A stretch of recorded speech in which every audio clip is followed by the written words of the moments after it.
What's going on, guys? It's Slide Wolf, and today, in the spirit of Halloween and trick-or-treating and C3's Halloween topic this round, I'm going to tell you the story of why I don't trick-or-treat anymore. So, when I was 16, I went out and I bought a Batman costume, but, I was a chubby kid, so the Batman costume did not fucking fit at all. It came with, a cowl and a fucking cape and the belt and the pants and the shirt, and the only thing that fit was the mask, the cowl. That's it. So I was like, fuck it, good enough. I'll just wear black sweatpants and a black sweatshirt, and I'll look like Batman. Good enough. Fat man, Batman. All right, so after all the festivities at the house, having the dinner and handing out some candy, I was like, I gotta go trick-or-treating because Fatty wants some candy.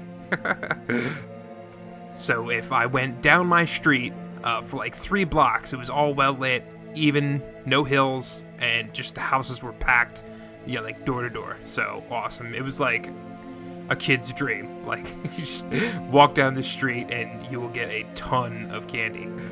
Except for when I got to the end of the street, and before I had to turn around, I had to go to the fucking bathroom bad. Whatever I ate was just disagreeing with me, and I had to fucking go, super bad. So I knew the people who lived on the last house of that 3rd street. My buddy Pete and his parents lived there. They were cool, I guess. They didn't like me because I was the punk rock, rapscallion kid, I guess. I don't know, whatever old people say, right? So, sorry. So I'm this kid they don't like, and I got a mohawk and stuff, and I knock on their door, and without even saying trick or treat or happy Halloween, I was just I really gotta use your bathroom, please. So begrudgingly they let me in. So I get to the bathroom, and I don't even finish shutting the door before I get ready to use the bathroom, and I make it to the toilet, and oh my god, okay, so I barely get there, and I'm doing my bathroom business, and I'm thank god, I gotta get home. I'm just gonna skip this out of the side of the street. And I finished, and I felt better, and I got up and I looked, and I just I was shocked. Okay, so the bathroom looked like this before I got in there, and this is what it looks like when I was done. I don't know what the fuck happened.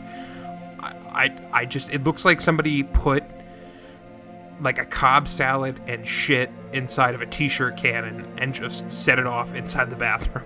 Shit, I'm sorry it's gross, but I start having a panic attack because these people already fucking hate my guts, and now I destroyed their fucking bathroom. So I'm grabbing towels and just anything I can, and I'm cleaning all this stuff up. I was fuck, clean. And I look up, and there's a picture of Jesus on the wall holding a lamb. Now I got Jesus watching me as I try to cover up this hideous mess I made in these people's bathroom. And it was a fucking nightmare.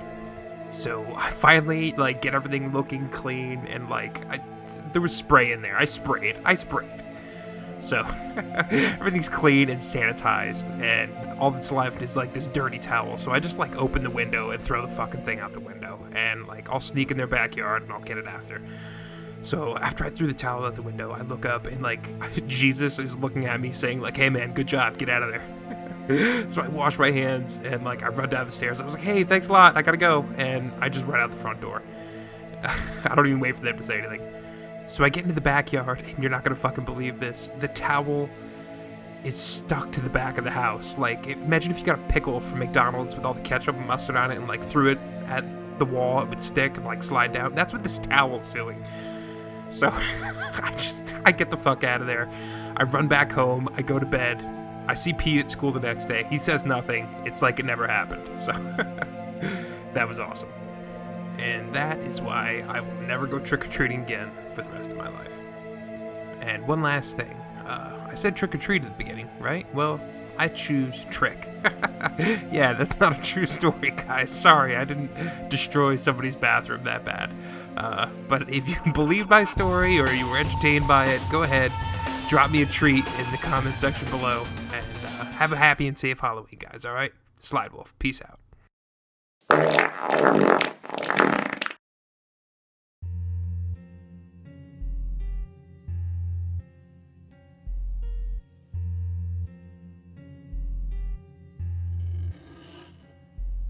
You guys want to hear some scary shit?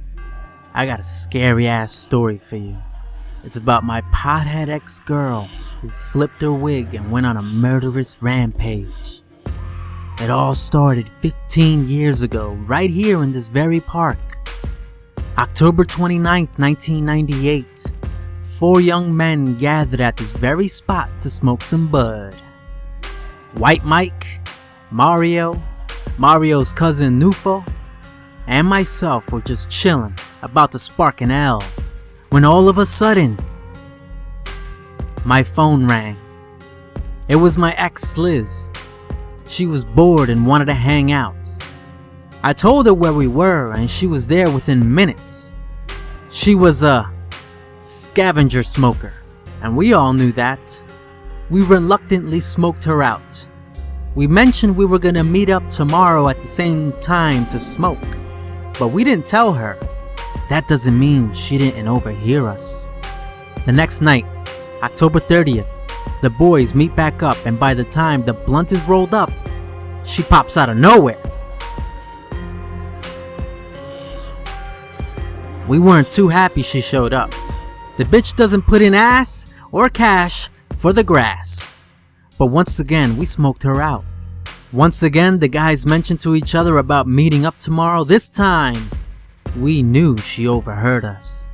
The next night, October 31st, Halloween night, at the same spot. She shows up, but no one is there.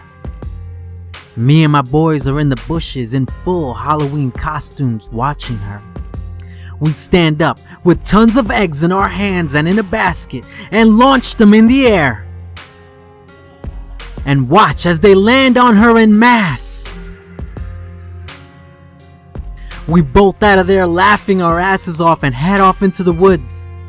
We come up to an abandoned cabin where we smoke up on occasion. We sit back and relax on the couch and smoke bong rips after bong rips. It starts to wind down a bit, and Mario's cousin Nufo decides to leave. We bid him farewell and continue our smoke session. Nufo stumbles out of the cabin, still giggling and still high as a motherfucker. After a few minutes of walking, he feels like he's being watched. He looks back and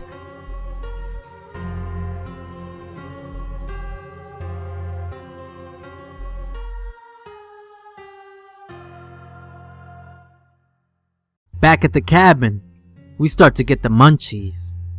We've been at the cabin before, so we had a few things in the fridge. White Mike gets up, eyes bloodshot like hell, and heads off to the kitchen.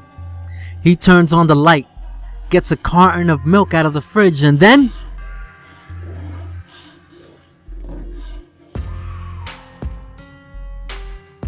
meanwhile, in the living room, Mario and I are glued to the couch, laughing it out on how we egg-bombed Liz earlier. I get up to go take a leak, but Mario decides to go check on the status of the munchies, just to make sure Mike didn't pig out and eat it all. Mario makes his way into the kitchen.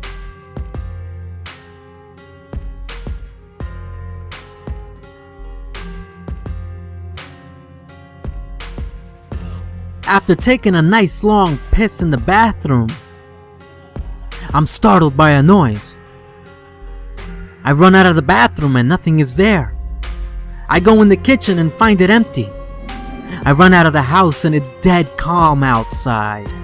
I creep to the back of the cabin and open the door to the shed and find White Mike and Mario dead and dismembered. I bug the fuck out and start running. The woods are cold and dark and I just keep running. I feel someone chasing me, but I'm too scared to look back. I run straight across an open patch of land and all of a sudden, spotlight come on and I hear cops yelling.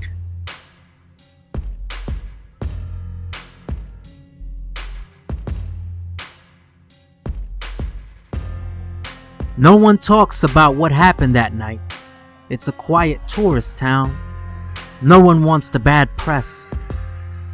Sometimes, I get this weird feeling like she's still out there, waiting to get me.